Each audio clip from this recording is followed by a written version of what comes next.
In this guide, I will be showing you guys how to use sound and name recognition on iPhone. Let's get started. First, launch your Settings app. Now scroll all the way down, head over to the option Accessibility. Under this, you're gonna find different section. Scroll down. Here, you're gonna find the option of sound and name recognition under hearing. Click on that. Click on the option Sound Recognition. Then toggle on for it. Once enabled, tap sounds to choose which sounds you want your iPhone to detect.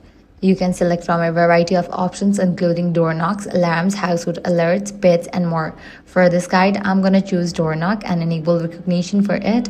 You can also customize the notification by tapping alert tones and selecting the sound you want to hear whenever your iPhone detects one of your chosen sounds. From that point on, whenever your device recognizes a selected sound, you'll receive a notification along with their chosen alert tone and any notification haptics you have already configured.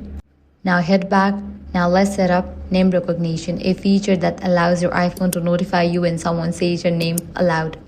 Click on Next. Now enter the name. Your iPhone will now automatically generate a pronunciation, but for great accuracy, you can record your own pronunciation when prompted. Tap record your pronunciation and clearly say your name 3 times. Once you have completed the recordings, tap done.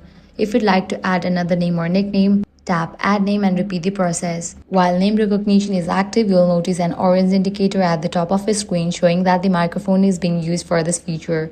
After setup is complete, your saved names will appear in the name recognition list and your iPhone will notify you whenever it detects someone speaking one of those names aloud.